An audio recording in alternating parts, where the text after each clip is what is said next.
Cape Cod Broadcasting weaves the listening environments of 99.9 WQRC, Ocean 104.7, WFCC Classical 107.5, Cape Country 104, and CapeCon.com's website experience to reflect the lifestyles of the people who live, work, and play on Cape Cod. We hope that you enjoy this podcast. Good morning, I'm Rob Woodard. This is Sunday Journal. Today I'm with William Waterway. He is the author of Gayhead Lighthouse, First Light on Martha's Vineyard. Today we'll be discussing the history of that light, as well as current efforts to have it moved back. Good morning, William. Thanks for joining me today. Rob, a pleasure to be here. So this is a very interesting topic. Obviously, lots of people on the vineyard and around the world are familiar with this lighthouse, the iconic scene there with the brick lighthouse, the blue skies up on the hill. Tell me how the lighthouse came into being originally. Originally, a senator from Nantucket petitioned the newly formed federal government of the United States to build a lighthouse on the promontory of the Gayhead Cliffs. And what was curious about this, Rob, it was a senator from Nantucket, not Martha's Vineyard. Okay, that is interesting. Isn't it? And the reason being, at that time in history, Nantucket was the whaling capital of the world. And also the leading candle manufacturer in the world of spermaceti candles, which were the brightest candles on Earth, which were in huge demand by wealthy people in Europe. Because you can imagine, back in those days, the only light being a candle. Mm-hmm. Otherwise, you're walking around in the dark. No flashlights? So what was the purpose of the light initially? To safely guide the whale ships toward Nantucket? Whale ships, but also the commercial ships. Okay. That would navigate the waters between the Elizabeths, and of course we had Devil's Bridge off of Gayhead Cliffs there. We have that half-mile underwater rock formation that they call Devil's Bridge because so many ships were wrecked on those rocks. So you have the heavy whale ships, the square-masted schooners. We just had the Charles W. Morgan come by. Right, yeah, beautiful. Isn't that beautiful? Yeah, it was beautiful. And to think there were thousands of those ships. Right. Much smaller than I originally anticipated it would be. Yes. I figured something maybe 400. I don't know why, but something a little larger than you're going to go hunt whales. You're going to need a bigger boat, I thought. Yeah, and to think, Rob, they'd be out to sea like 5 years, 6 years. You're right. You would think. The documentary, though, is well done. We learned a lot from that. Mm. But they had Nantucket's commercial interest at heart. And with Devil's Bridge being right at the base of the Gayhead Cliffs. Devil's Bridge being some sort of underwater hazard? It's a submerged rock formation in which a lot of ships wrecked upon. And so, of course, they were even wise back in those days, Rob, how to work the system. Because why should they take money out of their pockets? Right. This is a commercial enterprise, but no, they were already playing the game back then. They had the connections in Washington, so they petitioned our newly formed government, and it was budgeted and passed, and we had the lighthouse built in 1799. And what you talked about the spermaceti candles, what was the original source of light in this lighthouse? That was we were burning spermaceti oil in the very first lighthouse. Right. Yeah. In fact, the United States government required that all the lighthouses burn the spermaceti whale oil because it was so bright. And what was there some sort of I would imagine there's a reflective material in the light in the top of the lighthouse as well to sort of guide that. In the first light, it wasn't as pronounced as or profound or bright. Eventually, it was. In 1844, when it was moved. By the way, we moved that lighthouse, which is a wooden octagonal. The original one in Aquinnah. Okay. It was wooden octagonal light, and in fact, it was so compact in a structure that the keeper had to use a ladder to get up to the lighting room, carrying the oil to fill the wicks there and to keep it burning. But because of erosion, they relocated that wooden structure, moved it back in 1844. And tell me about the current structure that's there, the brick structure. When was that installed? Well, that was they began construction in 1854 and completed it. It was all of 1854, 55. Completed it in 1856, and they illuminated the light in December of 1856. And who is in charge of this light at this point? Originally, when they built the wooden hexagonal structure, who owned it? That was owned by the federal government. Okay, so the federal government is until relatively recently, the federal government has always owned. I guess they consider it an aid to navigation, of course. Yeah, but it was owned by the United States of America, but it was governed by organizations that were appointed by representatives, congressional representatives, by the people. And it wasn't until the Coast Guard took control of all the aids of navigation in the United States. And by the way, that was the first time in U.S. history that the military took over a civilian branch of government. And that's when they took over all the lighthouses and aids to navigation. So, and that happened around 1935. But it was owned by the United States of America. They had a management system in place, and it was a lot of turmoil. We had different permutations and different names for the lighthouse organizations that basically manage the lighthouses in the United States, Rob. But yeah, again, it was civilian oriented, and it was a spoils system. A lot of the keepers throughout history were appointed depending on your loyalty to whatever party was. Political patronage. Right like from the beginning, it was the same old, Rob. We have it today. I do. So this thing has been continuously in operation as an aid to navigation since the mid-1700s.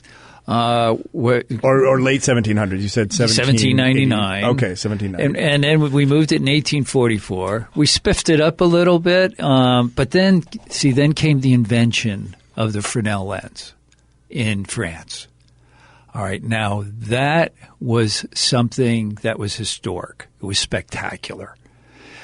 And the Fresnel lens, they started making them and using them in Europe. And all of the whaling captains and commercial captains were coming back to America and saying, God, the lights over in Europe are so much brighter. We can see them far out at sea compared to the American lights. And so we did. We sent over some representatives like we do today, some congressional representatives. They did a tour, and they came back, and they said, we're going to buy these for all the lighthouses in the United States.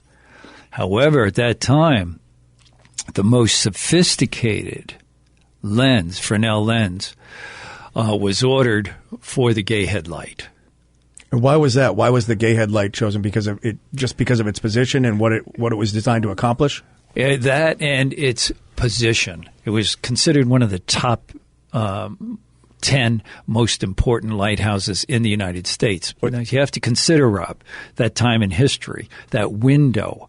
In the mid-1800s, we had, according to 3 sources that I researched, up to 80,000 sailing vessels. Now, we didn't have engines yet.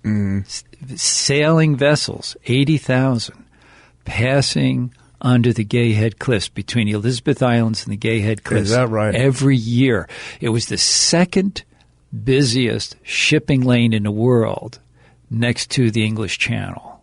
Is that because of the port of New Bedford and the ports on Nantucket and the fact that they have to navigate the Elizabeth Islands and then, of course, get by Martha's Vineyard? And well, the ships, if you look at the Atlantic Ocean, have you ever seen Ben Franklin's Gulf Stream chart? No. Okay. You're putting me on the spot. I am. But you seem to be such an historian, Rob. I love history, but I haven't seen that. I mean, you live up in Aquinnah, you got a sense of things, but if you look at the Atlantic Ocean and traveling from Europe when we started settling America, you'd come along the Gulf Stream and then naturally come up to the coast of Cape Cod, and we didn't have the Cape Cod Canal. Sure.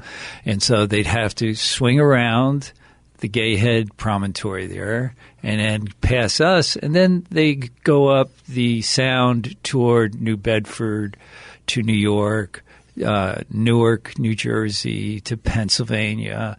So where all the big cities were growing. So huge commerce there. Right. And vice versa. We were settled, as you know, to provide raw materials to Europe. Right. And so it was a two-way street for the shipping lanes. So a lot of goods were leaving America, coming around Cape Cod and going around the Gay Head promontory there and then sailing to Europe and vice versa. And then we had Ben Franklin discovering the Gulf Stream, which created a superhighway. For the ships. For the ships. Now, they were trimming about 3 weeks after he discovered it and showed them the chart and made copies and printed them himself and distributed them. 3 weeks is a lot of time. Yeah. It saves a lot of money. And so, wow, things really started going because we created back then, that was a superhighway between Europe and the United States. And that superhighway, the Gulf Stream, goes right by Martha's Vineyard. Sure, obviously obviating the need for this important navigational aid. Yes. I'm Rob Woodard. This is Sunday Journal. Today I'm with William Waterway. He is the author of Gay Head Lighthouse, First Light on Martha's Vineyard, and we are discussing that very important navigational aid on Aquinnah.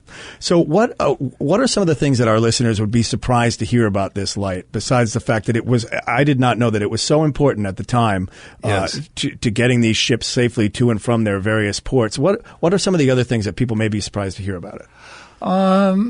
Well, the Gay Head light, I think what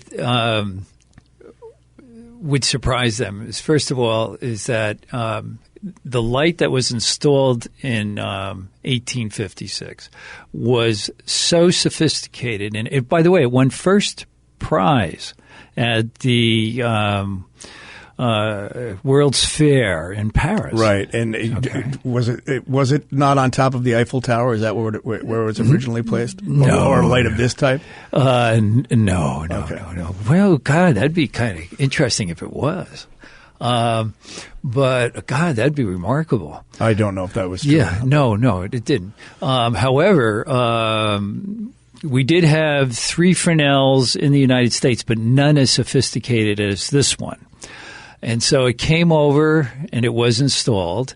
And so when it was first illuminated, there was only a small audience. By the way, for the historic record, and do you know why? I'll ask you and your audience, your sophisticated audience out there in the Cape and Islands. Here's a question for you.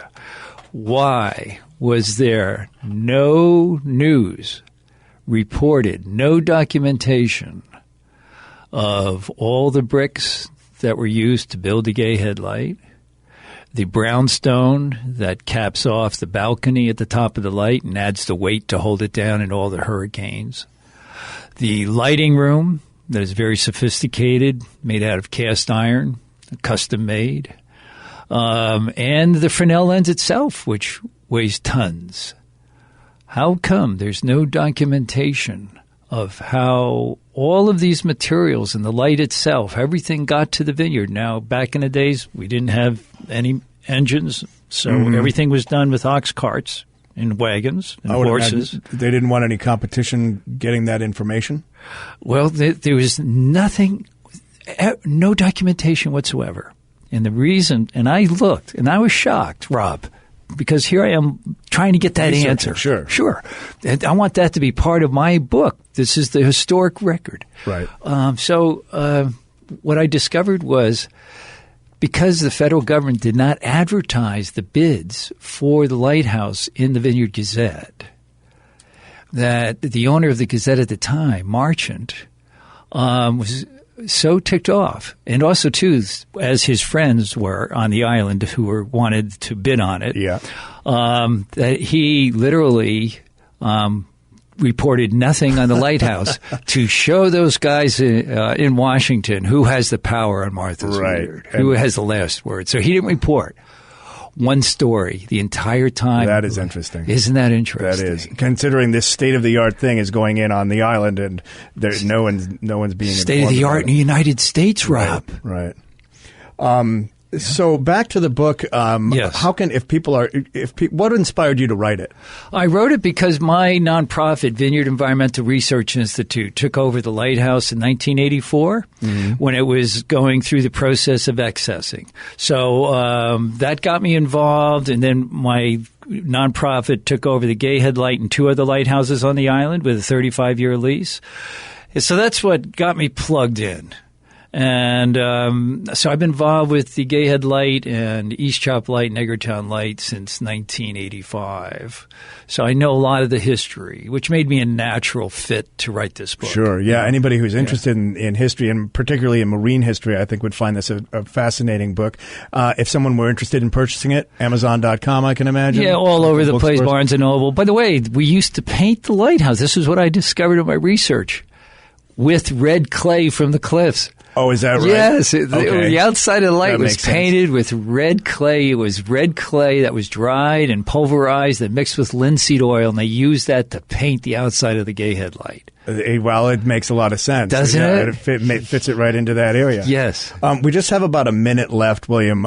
With just some final thoughts on the Gay Head Lighthouse, and if people want to find out more. Certainly go to savegayheadlighthouse.org. And that is the effort to move the lighthouse back from the cliffs where the cliffs are eroding, and we're really in danger of losing this structure to the sea. We are, Rob. Yes. And it's a huge fundraising effort, but you'll learn a lot about the lighthouse at that website, and it'll allow you to perhaps attend some events. We do a 10K event in the fall, so there's a lot of fun for you if you like going to the vineyard. Okay. Well, thanks so much for joining me today, William. It's a fascinating topic. I look forward to delving a little more in depth into the book. So thank you, Rob. Thanks for being here. You bet. Today I was with William Waterway. He is the author of Gay Head Lighthouse, First Light on Martha's Vineyard. We were discussing that structure, its importance to the maritime industry, and the history of its building. I'm Rob Woodard. This is Sunday Journal. Cape Cod Broadcasting weaves the listening environments of 99.9 WQRC, Ocean 104.7, WFCC Classical 107.5, Cape Country 104, and CapeCon.com's website experience to reflect the lifestyles of the people who live, work, and play on Cape Cod. We hope that you enjoy this podcast.